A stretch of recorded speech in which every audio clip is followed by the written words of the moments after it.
Hello friends, Mike Hayes here. Many guitar players spend years practicing arpeggios but never really get that jazz sound. In today's session, we're going to look at how the Barry Harris system fixes that instantly. And once you understand how that system works, you stop playing shapes and start creating real jazz lines. Let's get started. In this session, we'll be creating our arpeggios from a pattern that I'm sure you're all familiar with. Some of you may know this pattern as the C major pentatonic scale. Others might recognise this pattern as an A minor pentatonic scale.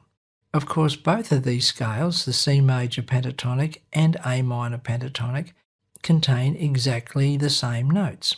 And this particular scale also contains the 4 notes of a C6 chord.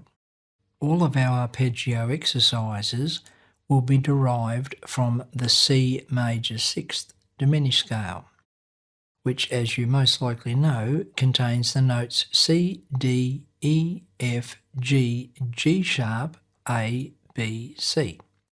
You might also know that when this scale is harmonized, it only produces 2 chords, C6 and B diminished 7th. So let's have a look at this and see how this applies to us creating arpeggio lines. On the screen you'll see the chords that are created out of the C major 6th diminished scale. The notes of the scale are on the bottom line.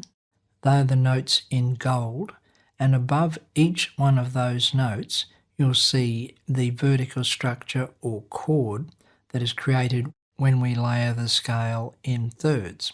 And as you can see, the first chord is a C6 chord, the next chord is a B diminished 7th chord, the next chord is another inversion of C6. Chord 4 is another inversion of B diminished 7th, and so on. It goes up the scale alternating between a C6 chord and a B diminished 7th. Now, why this is relevant to us is that this is how we're going to practice our exercises. For the first arpeggio, I'm going to play C, E, G, A. So I'm playing the notes in the exact same order as they appear on this diagram. For the second arpeggio, I'll be playing a B diminished 7th chord beginning on the note D. So once again, I'm playing them in the exact same order as they appear on the screen. So for the B diminished 7th chord, I'm playing D, F, A flat, B. So let's have a listen to that for a start. When you're reading the neck diagrams on the screen, you'll see that the notes of a C6 chord are in blue and the notes in the B diminished 7th chord are presented as red dots.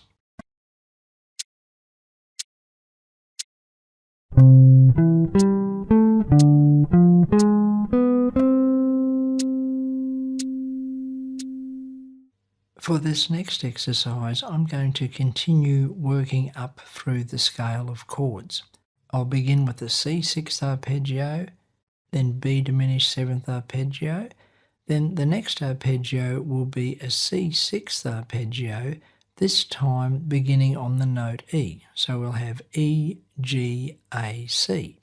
I'll then play a B diminished 7th arpeggio, this time beginning on the note F. When you're learning these arpeggio exercises, it's a good idea to learn them 4 notes at a time, and then once you're familiar with the notes and the patterns that they create on the fingerboard, add the next 4 notes. Now, I'm suggesting some fingering patterns, but if you find something else that works better for you, go with that.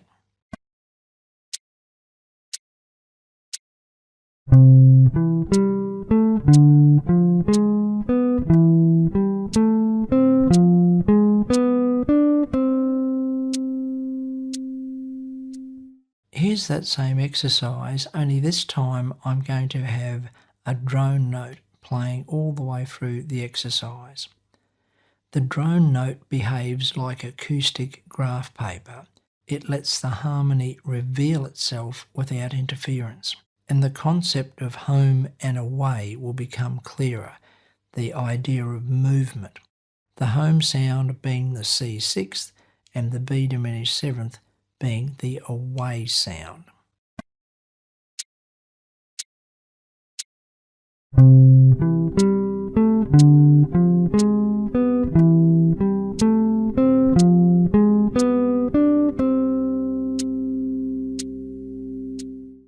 Next I'm going to play the entire C major 6th diminished scale as arpeggios, and then I'll play the same exercise with the drone note.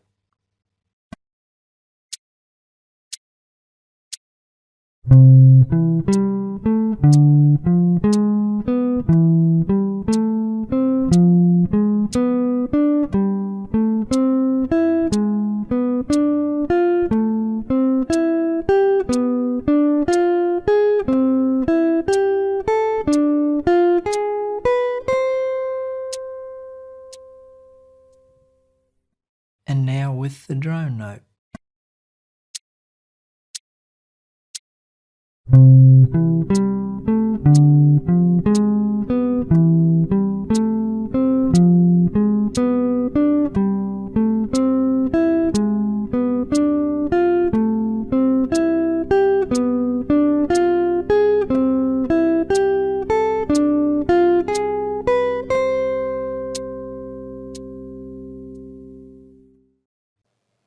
If you're new to playing arpeggios, here's a tip that I'm sure you'll find very useful. When playing notes on adjacent strings, roll the tip of your finger rather than take your finger off the string. For example, here I'm playing a C major arpeggio. Notice how I'm rolling the tip of my finger rather than taking my finger off the string.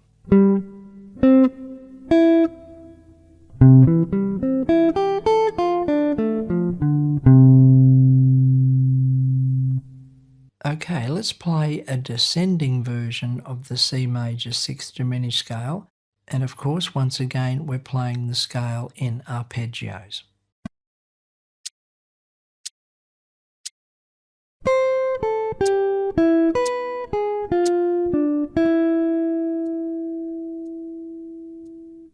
Now let's take that descending scale a little bit further. We'll add a couple more arpeggios.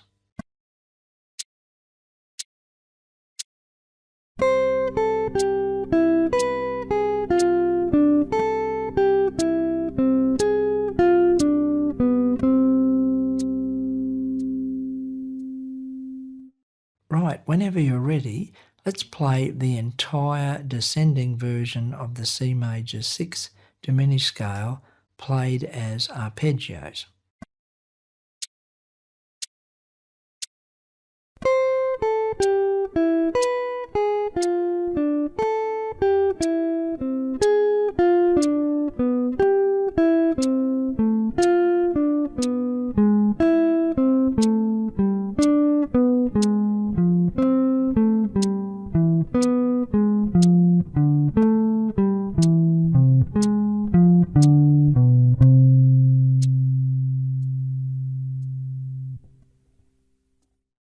Okay, I'm going to stick with the descending version of the C major 6th diminished scale, only this time I'm going to put different backgrounds behind the arpeggios.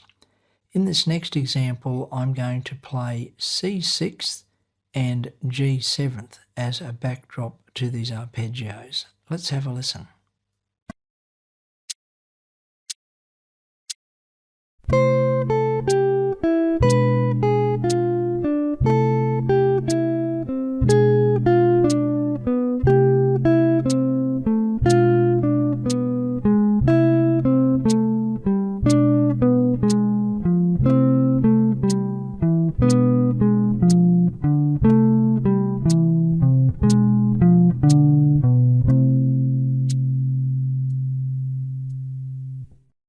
And now here's the same series of arpeggios, only as a backdrop this time I'm going to play a set of walking chords.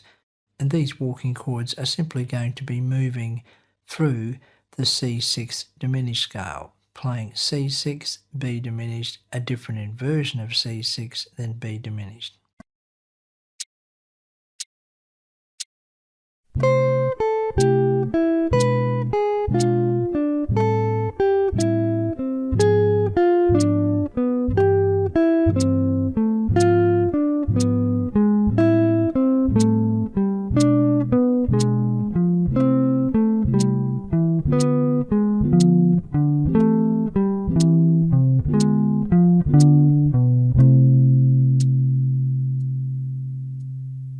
Let's play through that same series of arpeggios, only this time the background will be D minor 7 to G7.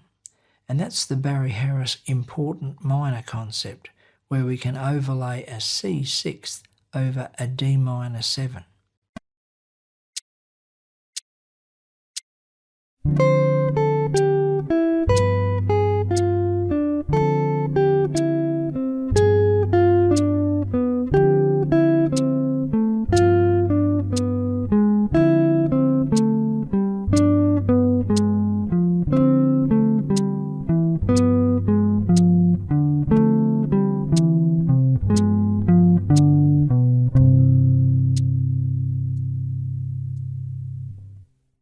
Alright, let's try that descending set of arpeggios one more time. Only this time the background will be A minor 7, and we'll be thinking of the diminished chord as an E7 flat 9. Keeping in mind that A minor 7 is simply an inversion of C6.